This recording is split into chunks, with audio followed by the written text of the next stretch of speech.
Hello friends, welcome to our channel. Today we will discuss about some important MCQs. दोस्तों, अगर आपने अभी तक मेरा चैनल सब्सक्राइब नहीं किया है तो सब्सक्राइब कर लें, साथ ही बेल आइकन को प्रेस कर लें जिससे कि नेक्स्ट वीडियो की इन्फॉर्मेशन सबसे पहले आपके पास आए। चलिए दोस्तों, देखते हैं। पहला क्वेश्चन है, most common cause of primary postpartum haemorrhage. Option A है retained bits of placenta, option B है atonic uterus and option C है थ्रोम्बिन डिसऑर्डर, ऑप्शन डी है प्रिसिपिटेट लेबर। प्रिसिपिटेट लेबर क्या होता है? यानी कि फास्ट लेबर। एक होता है प्रोलॉन्ग लेबर, एक होता है precipitate labour. Fast prolong labour होता है लेबर यानी ज़्यादा टाइम ड्यूरेशन ले रहा हो ये, और प्रिसिपिटेट लेबर यानी फास्ट लेबर।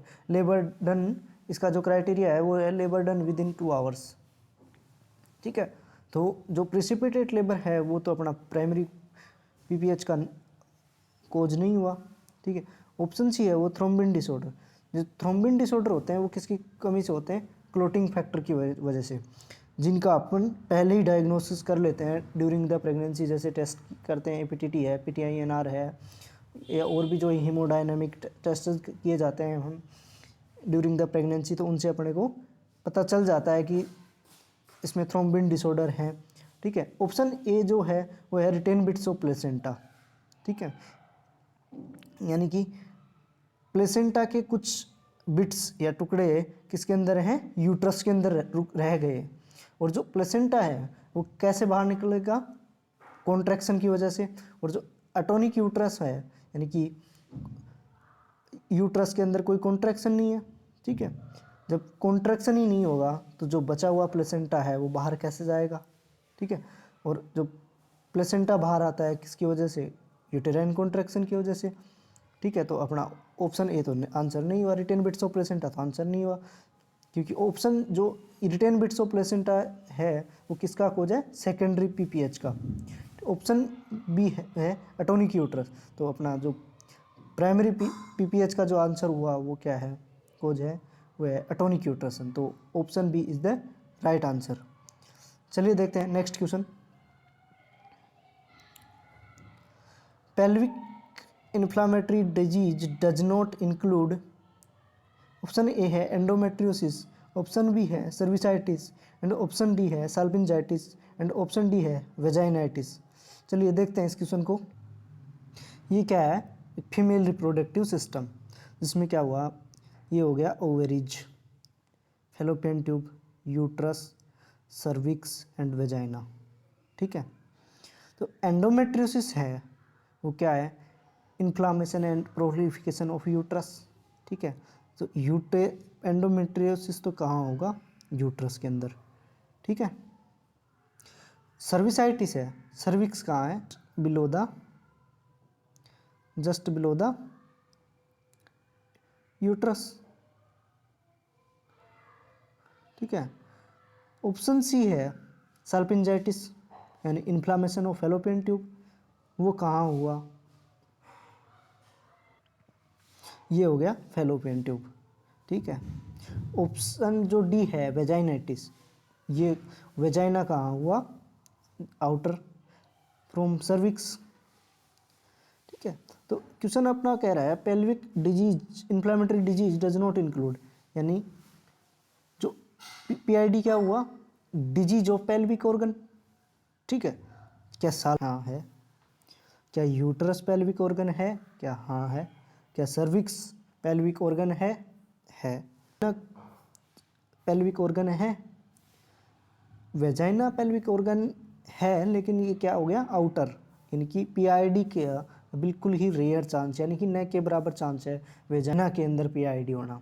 तो इसका जो आंसर हुआ वो क्या हुआ? वेजाइनाइटिस, यानी कि PID does not include vaginitis. First priority. ठीक है, फर्स्ट प्रायोरिटी। अगर सेकंड प्रायोरिटी बात करें तो उसमें आंसर होगा अपना सर्विसाइटिस। ठीक है, नेक्स्ट क्वेश्चन देखते हैं। Most common site of tubal rupture.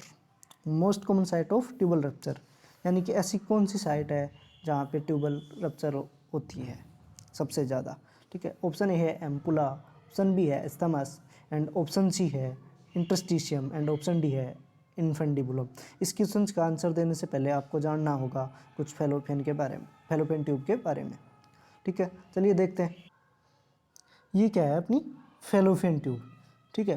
Fallopian tube के 4 पार्ट होते हैं। पहला इंटरस्टिशियम, ठीक है, इंटरस्टिशियम।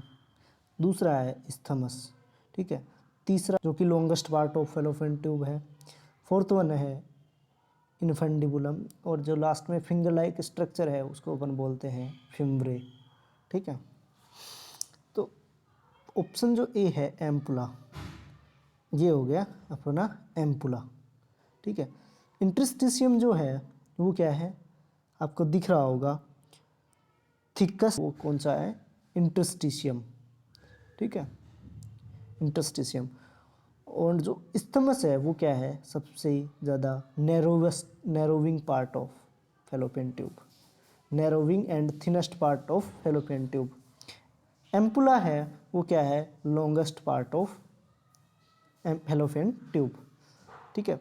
तो जो सबसे ज़्यादा रप्चर के चांस होंगे क्या, कहाँ होंगे, इंटरस्टिशियम में, जो कि सबसे ज़्यादा थिकेस्ट एंड मस्कुलर पार्ट है, ठीक है। ऑप्शन बी जो है इस्थमस, ठीक है। इस्थमस क्या है, नैरोवेस्ट एंड थिनेस्ट पार्ट, तो सबसे ज़्यादा रप्चर के चांस कहाँ होंगे, थिन एंड नैरोविंग में, ठीक है। तो option B is the right answer. तो इसका आंसर क्या हुआ, इस्थमस, यानी कि जो ट्यूबल रप्चर का सबसे ज़्यादा चांस है, या जो सबसे ज़्यादा साइट है, मोस्ट कॉमन साइट है, वो क्या हुई, अपना इस्थमस, ठीक है। चलिए देखते हैं next question. Which hormone is responsible for to maintain patency of ductus arteriosus? Option A है ऑक्सीटोसिन, ऑप्शन बी है प्रोस्टाग्लैंडिन पीजी, ऑप्शन सी है growth hormone, and option D है डोपामाइन। तो ऑक्सीटोसिन क्या है, एक ऑक्सीटोसिक एजेंट, यानी कि जो क्या करता है, यूट्रस में कॉन्ट्रैक्शन, यानी कॉन्ट्रैक्शन के लिए, और इसको also known as bonding hormone, और कुछ लोग इसको कहते हैं लविंग हार्मोन, ठीक है। तो ऑक्सीटोसिक एजेंट का यहाँ पे कोई रोल नहीं है, ऑक्सीटोसिन का यानी कॉन्ट्रैक्शन का यहाँ पे डक्टस आर्टेरियोसिस की पेटेंसी मेंटेन करने में कोई रोल नहीं है। नेक्स्ट जो है ग्रोथ हार्मोन, ग्रोथ हार्मोन किसके लिए रिस्पॉन्सिबल होता है, ग्रोथ के लिए, यानी कि जो ग्रोथ करवाता हो उसको हम बोलते हैं ग्रोथ हार्मोन। तो यहाँ ग्रोथ हार्मोन का भी कोई रोल नहीं है। और जो डोपामाइन है, डोपामाइन किससे रिलेटेड है, सीएनएस से रिलेटेड है। तो सीएनएस से रिलेटेड अपना यहाँ डोपामाइन का यहाँ कोई रोल नहीं है। बचता कौन सा है, प्रोस्टाग्लैंडिन, ठीक है।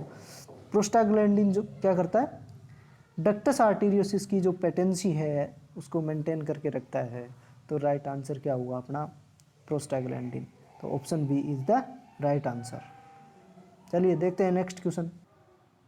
All of the above following are clinical feature of ectopic pregnancy except option A है lower abdominal pain, option B है expulsion of decidual cast with chorionic villi, option C है expulsion of decidual cast without chorionic villi, and जो option D है वो है skin parlour. तो जो ectopic pregnancy है वो क्या होती है, एबनॉर्मल इम्प्लांटेशन ऑफ मास, ठीक है।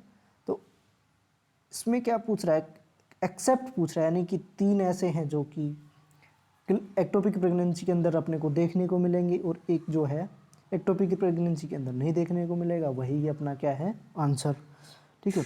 जो लोअर एब्डोमिनल पेन है वो क्या देखने को मिलेगा अपने को, एक्टोपिक प्रेगनेंसी में देखने को मिलेगा।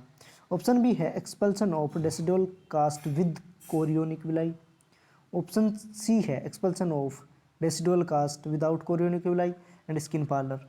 स्किन पार्लर भी अपने को एक्टोपिक प्रेगनेंसी में देखने को मिलेगा। और जो एक्टोपिक प्रेगनेंसी में डेसिडुअल कास्ट का एक्सपेल आउट होंगे वो किसके, विदाउट कोरियोनिक विलाई होंगे, ना कि विद कोरियोनिक विलाई। तो बचता क्या है अपना ऑप्शन बी, तो expulsion of decidual cast with chorionic villi, ठीक है। तो right answer is the B. Okay next question देखते हैं। Extra energy requirement during pregnancy, extra energy requirement during pregnancy. Option A है 250 किलो कैलोरी, ऑप्शन बी है 300 kilo calorie per day, option C है 350 kilo calorie per day, option D है 400 kilo calorie per day, ठीक है। अगर question पूछता है extra energy requirement during pregnancy. तो अपना इसमें जो राइट आंसर है वो क्या है, सी, यानी 350 kilo calorie per day is the right answer, extra energy requirement during pregnancy. लेकिन कई जगह पे आपको देखने को मिलेगा 300 किलो कैलोरी। तो जो फर्स्ट प्रायोरिटी हुआ वो क्या हुआ, सी, यानी 350 kilo calorie per day, first priority. And second priority क्या हुआ, 300 किलो कैलोरी पर डे। अगर क्वेश्चन पूछता है कि लैक्टेशन के अंदर जो एक्स्ट्रा एनर्जी रिक्वायरमेंट होती है वो है 400 kilo calorie per day. Okay, तो option C is the right answer. Okay, next question देखते हैं। Which structure prevent the entry of another sperm into the fertilising ovum after the entry of one sperm, यानी कि ऐसा कौन सा structure है जो कि एक स्पर्म की एंट्री के बाद में दूसरे स्पर्म की एंट्री को रोकता है ओवम के अंदर।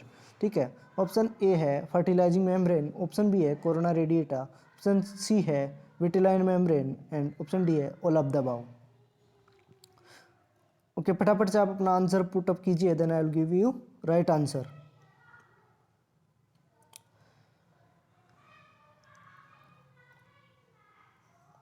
Option A is the right answer. Fertilization membrane वो रोकती है किसको, नेक्स्ट या जो भी अनदर स्पर्म की एंट्री को रोकती है किसके अंदर, ओवम के अंदर, after the entry of one sperm. ठीक है, तो option A is the right answer. Okay, next question देखते हैं। Total number of chromosome in the egg which is release from ovaries every month. Means कि जो every month egg release हो रहा है ओवरी से, उसके अंदर कितना क्रोमोसोम है। ठीक है, और ऑप्शन ए है 23Y, ऑप्शन बी है 23X, ऑप्शन सी है 46XY, ऑप्शन डी है 46XX। ठीक है, जो ओवरी से जो रिलीज हो रहा है, एग रिलीज हो रहा है, वो क्या है, हैप्लॉइड। ठीक है, तो हैप्लॉइड में क्या होगा, 23X। कहाँ से रिलीज हो रहा है, फीमेल फैक्टर से। ठीक है, रिलीज हो रहा है कहाँ से, फीमेल फैक्टर से, तो क्या हुआ 23X। तो option B is the right answer.